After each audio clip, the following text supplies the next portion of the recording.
Gangs, Jail and Justice. Created this podcast to help others like myself who have been through the system, who have been through the struggles, to overcome whatever it is you've been through. I'd like to pay my respects to all First Nations mob, past, present and emerging. And I would also like to give a shout out to all the lived experience kings and queens in the room. I am 33 years old. I was born in Coffs Harbour. My mother is from New Zealand, white New Zealander, and my father's family is from New South Wales. So when I was 10 years old, I remember I was sitting at home. I was living in Housing Commission down in Newcastle, and spent many years there in Housing Commission, but I remember this one afternoon in particular. My afternoon routine was kick back, watch The Simpsons, watch Home and Away. I didn't like to watch that, but it was Mum's thing. But she was cooking dinner this night, and I remember The Simpsons maybe just finished or they were about to come on, and I remember the news come on, and I was like, what's going on here? I could see a picture of my dad on the news, and I was like, why is he on the news? I was a bit confused, and then I seen he'd been charged with drug manufacture. He used to be involved in an outlaw motorcycle gang. There was a massive interstate sort of syndicate that was set up, and my dad was very heavily involved in that. And I remember just crying. I didn't know what was going on. Mum was cooking dinner, she didn't know what to do either. Other family members didn't tell us just yet because my mother and my father were broken up at that time. So my father lived up in Tweed Heads. And so yeah, I just remember running to my room. I was laying in my room, it was dark, I was crying. My mum come in and she was like, are you right, son? She was patting me on the back. And all I could think about was trying to get my dad out of jail or out of the police station. I knew there was a police station very close to me, and I thought, you know what? Maybe if I go blow up the police station, I could get him out. I was only 10 years old at this time, obviously I wouldn't do that. So that was my first experience of the criminal justice system, was that, seeing my dad on the news.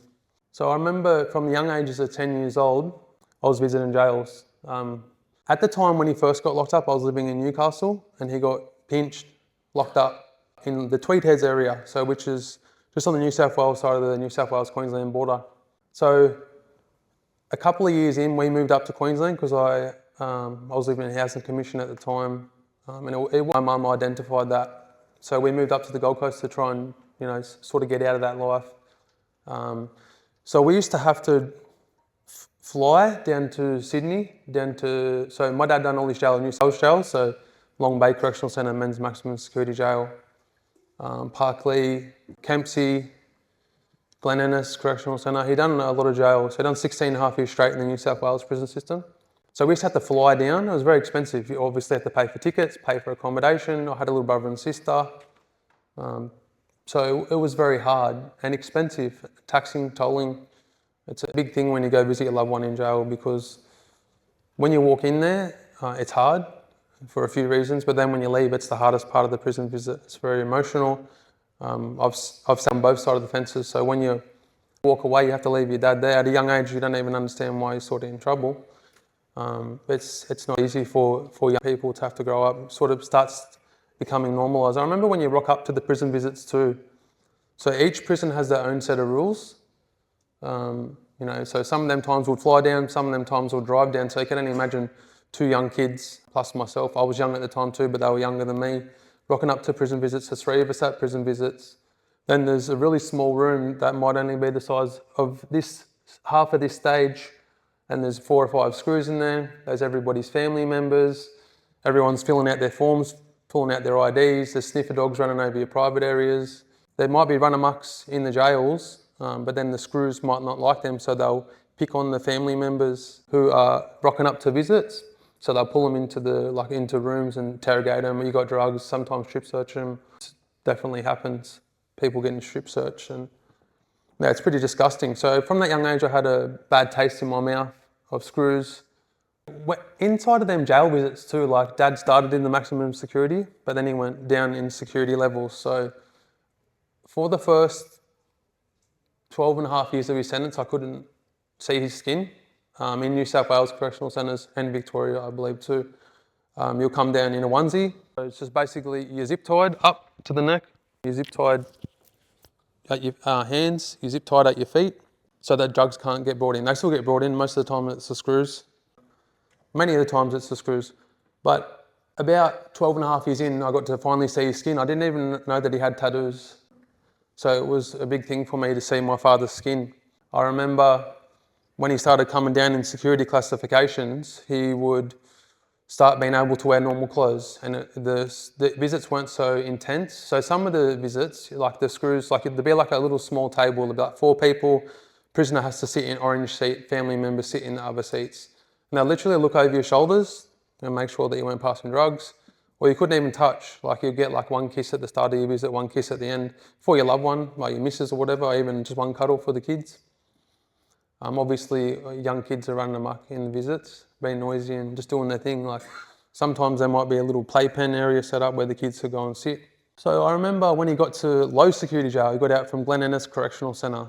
So he progressed all throughout his prison sentence, and he got out from a low security jail, Glen Innes Correctional Centre, and it was a farm style jail.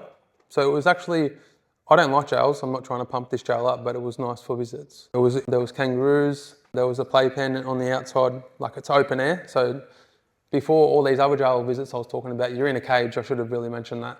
You know, you're in a cage, you had to go through 4 or 5 different doors to get to this very secured place. You had to scan your eyes. You also had to get the wand waved over you, the dogs over your private areas. But this place was really relaxed. You just rock up, show your ID. You could bring food. So like Dad spent a long time in custody, so we're able to bring him things like steaks or seafood and things like that. So that was really cool. Just seeing a comparison too for how intergenerational trauma and incarceration affects different families and people in different ways. So my father, 2 brothers, both went to university, and one of them had kids, 2 of them went to university. The only difference between, also too, like their parents, my nan and pop, they were just like hardworking people. One of them was a chippy builder, and my nan was a stay-at-home nan, done a little bit of admin stuff as well. But my dad suffered institutional child abuse at his school. So the only difference between my dad and my 2 uncles was they weren't sexually abused and my dad was. And then I started visiting jails, having jail phone calls. My mates were in jail and then I went to jail. So that intergenerational part sort of stemmed from the trauma that we went through, that he went through, which led on to affect our whole life. Even now to this day, like my dad done 16 and a half years straight and he's doing really good. He hasn't reoffended, he hasn't even had one parole breach. He got a firearms prohibition order. That was the only raid that he ever had throughout his... So he done 16 and a half years straight. I think he got 22 on the top. So I'm not very good at maths, but it was 6 to 8 years and he didn't have any breaches. That's really good. I'm very proud of him. But even still, like the effects of the incarceration, just that day-to-day routine of when you're in jail, you're locked up and you have to do a muster every 3 to 4 hours. So you have to stand at the front of your cell, you have a little name tag, the screw will walk past and tick you off. This time you eat, this time you sleep, this time you get locked in. My dad's still in some ways institutionalised, which is hard. It's not easy to deal with, So our family is really healing from that, still healing from that, together on it. Obviously, that long period in jail also has effects on relationships. So I started going to jail as I got a bit older, so I understood what it's like to be in jail. So I was actually turning up, visiting my dad, taking my little brother and sister down. But other family members didn't, and they didn't understand what it's like to be on the other side and not have people rock up and say, I love you. Many people in custody face that same battle. People with disabilities, like that lovely lady just spoke about, 29%, this is an older stat too, 29% of the prison systems are diagnosed with a disability. So how many are undiagnosed? It's very sad. Most of the people that we help in the work we do are diagnosed with psychosocial disabilities. So that really hit home what you said. I don't know where she is, but that was a really good point to bring and raise. So yeah, I have a psychosocial disability. My father has psychosocial disabilities. Many guys in jail that we help have psychosocial disabilities. And me and Dad are working on ourselves, working on our family. But I remember when I first got locked up, I was 17 years old and I went to Brisbane Boys Yard, which is a youth detention centre inside of Brisbane Correctional Centre. At that point in my life, I had just finished high school. I was playing footy, hanging out with chicks, going to the beach. I got locked up for a assault. And I got put on bail, curfew, and I breached my parole and curfew within a week. And I landed in Brisbane Boys Yard I remember when I first got there, it was very scary, it was hard. On the outside, I was gangstering on, so I thought I was pretty tough. But then when I got there, I was like, there was all these big older guys, not older guys, all because it was only 17-year-olds where I was, but there was big guys, like, and I was scared. I was scared. I was there, I suffered SA at the hands of a screw, corrections officer. He come into my cell more than once. When I say SA, people in the room might not know what it is, I'll just say it once, sexual abuse. So I suffered SA at the hands of a screw. My dad suffered SA at the hands of his primary school teacher. All that happened to his primary school teacher was he told my nan and my pop, and he got fired. Pretty sad, right? Fired, that's it. No criminal charges. And then me and my family copped it over the years from that. So when I got out of jail, I had a bad attitude. I had shit tattoos. I started getting back in trouble again. Started getting involved in street gangs. I was a leader of a street gang. I started committing further crimes, violent crimes. I'm ashamed. I still hold a lot of guilt, shame and embarrassment of the way that I acted. When you're in a gang, sometimes it's either you choose to do the thing that you're being asked of or you don't. And if you don't, there's repercussion. You could get kicked out. So I went against my morals and I'm ashamed of that. I remember, everyone was starting to get pinched. When I say pinched, I mean charged, criminally charged, getting locked up. And one of the guys that I was in a club with, so I nommed up to a club, I ended up becoming the president of the Outlaw Motorcycle Gang.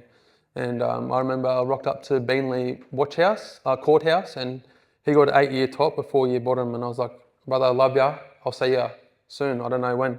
So at this time, in Queensland, there was some anti-association laws that were in. It's a bit of a tongue twister, but the acronym for it is VLAD, so Vicious Lawless Association Disestablishment Act 2013. Got charged under these laws, you're made to wear pink. So you can see in this photo, people are wearing pink. It's because we were made to wear pink onesies. We're in a segregated unit. If you got charged under these laws, you're automatically looking at 20 plus years. No TV in the cell. Only contact you had to the outside world was one non-contact visit a week and one phone call to the outside world. And you're segregated for them 2 hours in a yard with no chin-up bars, no dip bars. You see in protection jails where pedophiles and stuff go, they get all that stuff. They don't get treated like this. So at the time, I was in that life. I had a fight at the gym. It was a one-on-one fight. We shook hands after the fight. But now looking back at it, it doesn't look like it, but I'm heavily tattooed. So there was 2 heavily tattooed guys fighting at the gym. They called it an affray. So a fray can have a pretty serious outcome, depending on how bad it is. But there was a Vlad part that had the 20 plus years. So I done 2.5 months segregation, and I've recently been reading my notes on what them days look like, and they were rough. They were really, really rough. Played a toll on me. So when I got out of jail, I sort of started sharing my story. There was somebody that helped me to share my story, and they sort of gave me an idea to start studying. I spent 10 years caught up in the criminal justice system, only 1 year in custody myself, but I was on bail, probation, committing crimes. So when I started sharing my story, I was like, Dad, I want to get out of this life. Dad got out of jail, and he's like, well, why don't you ask the person to help you to start sharing your story? So we started About Time for Justice, and our mission is to help all survivors of institutional child abuse seek justice, start healing, while giving the voiceless their voices back. So we started this organisation, About Time for Justice, with the compensation money we received for going through institutional SA. So an institution could be a boys' home, girls' home, foster cares, DOCs, any youth centres, any churches or church-run institutions, any missions, reserves, community-based groups, any sporting teams, Girls Guides, Scouts, any after-school cares. And that foster care system has different language in different states. For example, territories are territory families. Here, I'm not 100% sure what it is, it might be DHS. It changes a lot over the years. But yeah, me and Dad have been kicking goals. It was 2020 when we kicked that off, and we work all over Australia. It's not only for jail mob.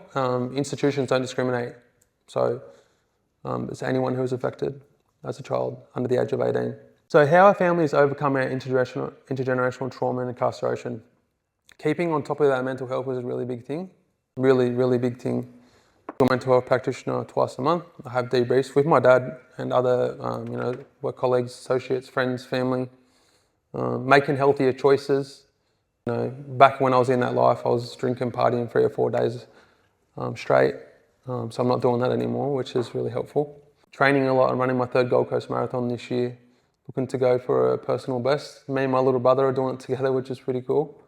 So my dad had a Joshy and Sarah, and they're the ones that used to come down with me to prison visits, and I also have another sister.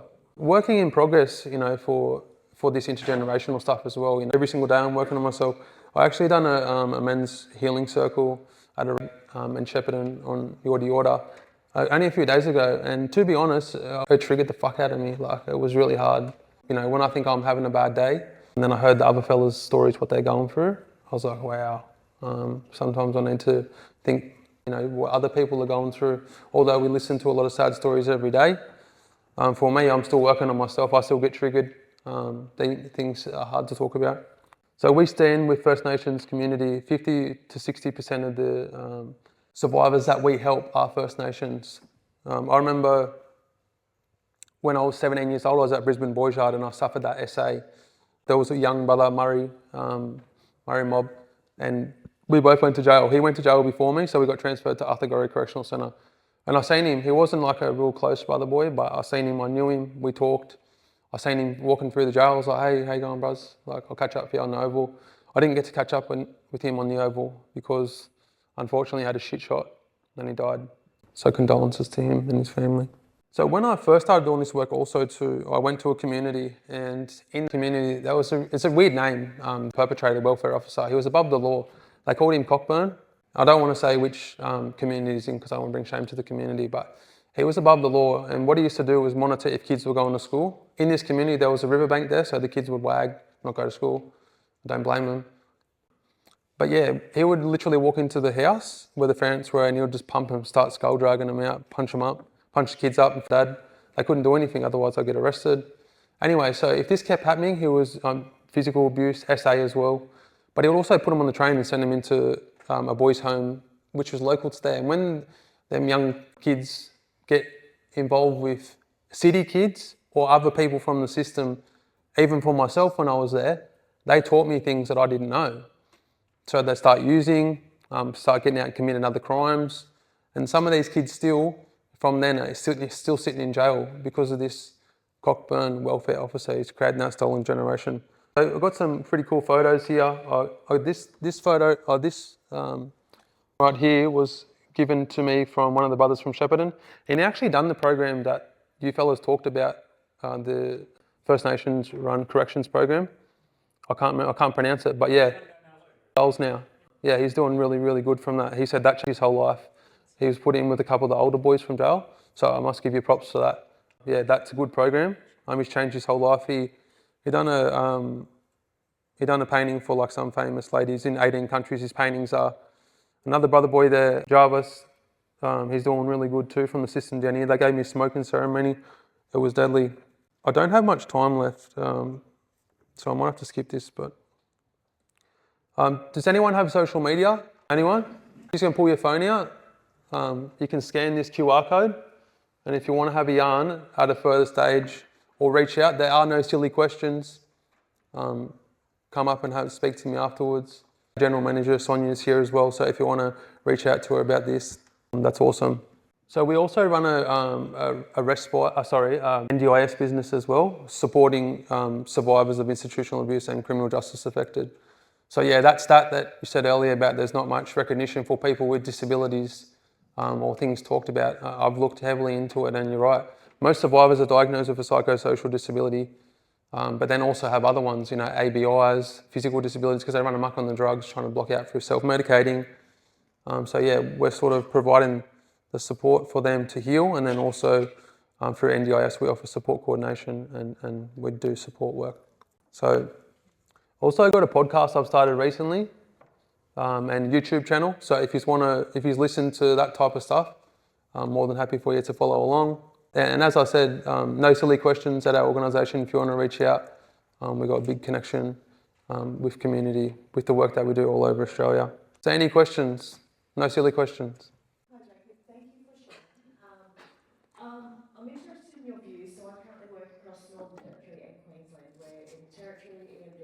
Who?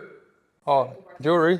I don't like them at all. I know, like, before they started becoming a big thing, the only people that used to wear them was like pedophiles and rapists. So I think there's a massive stigma around it, and I'm not too sure what the purpose of doing it was. I mean, maybe it saves the police money because they don't have to be rocking up to people's houses doing bail checks or saying, well, yeah, I don't agree with them. I don't think I can answer that question if it would work.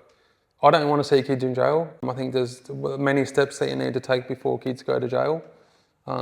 I think lived experience programs is probably the best thing for kids and other people that are affected by criminal justice system. But if you can't get your blue card and your yellow card, what are you meant to do? It's just a massive loophole. That same sort of thing that keeps happening with these programs that corrections set up that don't work, I just keep using and trying to change them. I feel like lived experience, maybe in conjunction with corrections, more of a lived experience perspective at the table. Yeah. From what I hear, visiting guys in jail, some of the private prisons are sometimes a bit more relaxed towards the fellas. There's more accessibility to programs and things like that. And the screws aren't so in your face, they're a bit more relaxed. But I'm sort of, at the moment, I know that Queensland, I think they're all government, but in Victoria they're trying to come over as well, I'm not too sure. Yeah, okay, thanks, Sean. I just wanted to say thank you very much for your story. I know how courageous it is to get up and talk about your lived experience. But if you could give... It would probably be to sit with the kid and listen to their story, because each kid has their own story. You don't know what's going on at home. It's really important to sit with the young people, the young person, and see what they're going through. Just be there for an ear to listen. I know sometimes young kids don't like to listen. I didn't either. So yeah, I think it's important to listen and try and figure out what they do, where they want to be, and try and guide them to organisations or people that are positive in that realm. I know there are other advocates like myself that have been to prison that are pushing a good message. If there are young people that you are supporting, we do live streams every Monday night with a couple of guys who are from jail, who are from that life. So when they look up and see that there is people from that life and they have changed their life, I think that's a good little tool that anyone who's working with young people that are starting to fuck up or go through the system, to try and put them in contact with a positive person. It doesn't have to be me. There might be a community leader in their community that they don't know about that's been through the system. I'm sure there's lots of lived experience, and I know there's lived experience in this room. So put them in contact with somebody who's putting out that positive message as well. Yeah, obviously sometimes you can't always get direct communication or always be in contact with them people, but even just to show them that, look, there is people, yeah. So, yeah. Hi, thank you very much for your presentation. I want to talk to you about the criminalisation of childhood trauma. I'm looking at it deeply at the moment, and how do you feel about that? Like, our children, if we were to speak to them after their first offence, we would dig deep and find deep trauma there. I think a lot of young people that starting to get in trouble, there's definitely something that's gone on in their life, some sort of trauma. But yeah, like inside of that, are you trying to ask, like, should we be seeing if there is a trauma around? Yeah. Money, well, it's transformative I'm talking about. If children and young people offend, we'll find out why. Yeah. And you'll always find out something's happened at home, school, or the club. Yeah. Okay. And I would say that we work with recidivist mob, and we find that, I would say at a conservative level, 85% of those men were all sexually assaulted as children. And the reason that they got into trouble with the law was because they were escaping the predator, or home was so bad, where there's a story of one young lad, and he was 10 years old and looking after his 3 siblings. And he stole to feed them and ended up in the system and is a 21-year-old recidivist. And so had someone spoken to that young man, looked at their family, he wouldn't be a recidivist at 21 now. And so how do you think, I mean, how would that look like to you if that would, like, your work is very close to this? how would that look like to you? What would your wish be? Look like? How would that intervention happen? So like when we get asked these type of questions, I feel like lived experience is the answer to a lot of this stuff. Like having a lived experience peer mentor program or something like that goes into youth detention centres. That's not red flag by fucking blue cards, yellow cards, or whatever card you need to have in each state and territory. It's really helpful. I didn't listen to many people, but it was the older people that I respected. So if young people had a person who had been through that life, that didn't have to jump through all these red tapes to go in and try and dig a little bit deeper or have that positive influence. I do know that in Victoria, I will say that Victoria probably has the best lived experience sort of piece in regards to having a voice at the table. There is lived experience panels, and corrections down here actually values that, which is great, because in most states and territories they don't. I think that Victoria is the leader in corrections of having more programs in comparison to what I've seen. I'm just going off what I've seen. I go into jails and have one-on-one yarns all the time, and I ask what programs are here. I specifically ask, what do you do? Like, what's the VPP, or what programs do you got to do? Is there drug and alcohol? Yeah. Hello. Queensland, and we've had a massive surge recently. Do you think that that's going to act as a deterrent? I know on the north side of Brisbane and Brisbane, Gold Coast, it's pretty bad there, and in Townsville, Queensland's really bad at the moment. I do know that that's the adult crime, adult time thing. It's shit. But yeah, there's a big culture of these young kids taking videos of them committing these crimes, and what the young kids don't realise is that when they keep getting not put into these types of programs, and they just think that they can just keep doing it without, I suppose, no repercussion. There needs to be more people with lived experience going in and talking to these kids, because they're just not listening. If there was an older head like John, or like someone like that has been through the system and gets to sit down with these young kids. I'm just using John as an example because he's here, but like it doesn't have to be John. It could be anyone with lived experience from the area, from that state, who's been through that jail system, who's been through that youth detention centre. I feel like there's so much more that could be done, rather than, oh, this little kid's stolen a car, we don't know anything about his history, let's just fucking lock him up, put the key in the door, and then throw it away at the ages of, what it is. That law, though, is going to... No, I don't think so. Yeah. What do you think? I don't know. Mm. I don't know. I mean, I guess the government's just trying to pull out all stops that they can, because Yeah. the problem, I've seen it just change rapidly. I live on the Sunshine Coast. You live in Sunshine Coast? Yeah. And I guess the government's just trying to pull out all the stops that they can, but I agree with you on the lived experience programs for sure. But I guess what is going to reach the young people to deter them? Yeah, exactly. And I feel like, no, it is. And it's really hard for a young kid. Like I grew up, I'm using my own example, I grew up housing commission, a lot of domestic violence, drinking. I could say I'm a product of the system. It became normalised to me. It took many drug and alcohol sessions, anger management sessions, to actually, until the penny dropped, that the way that I was brought up and that criminal justice mindset, to make me realise that actually my whole life I grew up thinking the wrong way. So if we can get them when they're young, so that normalisation doesn't happen, I think that could be helpful. Yeah. Okay. Thank you all.